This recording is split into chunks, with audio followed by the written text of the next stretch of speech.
एक दिन गौतम बुद्ध अपने शिष्यों के साथ एकदम शांत बैठे हुए थे। उन्हें इस प्रकार बैठे हुए देख शिष्य चिंतित हुए कि कहीं वह अस्वस्थ तो नहीं है। एक शिष्य ने उनसे पूछा कि आज वह मौन क्यों बैठे हैं, क्या शिष्यों से कोई गलती हो गई है। इसी बीच एक अन्य शिष्य ने पूछा कि क्या वह अस्वस्थ हैं, पर बुद्ध मौन रहे। तभी कुछ दूर खड़ा व्यक्ति जोर से चिल्लाया, आज मुझे सभा में बैठने की अनुमति क्यों नहीं दी गई है। बुद्ध आंखें बंद करके ध्यान मग्न हो गए। वह व्यक्ति फिर से चिल्लाया, मुझे प्रवेश की अनुमति क्यों नहीं मिली। इसी बीच एक उदार शिष्य ने उसका पक्ष लेते हुए कहा कि उसे सभा में आने की अनुमति प्रदान की जाए। बुद्ध ने आंखें खोलीं और बोले, नहीं, वह अछूत है, उसे आज्ञा नहीं दी जा सकती। यह सुनकर शिष्यों को बड़ा आश्चर्य हुआ। बुद्ध उनके मन का भाव समझ गए और बोले, हां, वह अछूत है।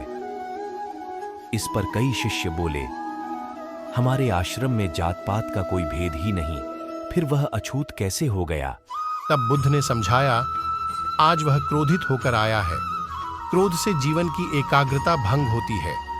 क्रोधी व्यक्ति प्राय मानसिक हिंसा कर बैठता है, इसलिए जब तक वह क्रोध में रहता है तब तक अछूत होता है। इसलिए उसे कुछ समय एकांत में खड़े रहना चाहिए। क्रोधित शिष्य भी बुद्ध की बातें सुन रहा था। पश्चाताप की अग्नि में तपकर अहिंसा ही मनुष्य का महान कर्तव्य व परम धर्म है। वह बुद्ध के चरणों में गिर पड़ा और कभी क्रोध न करने का प्रण लिया।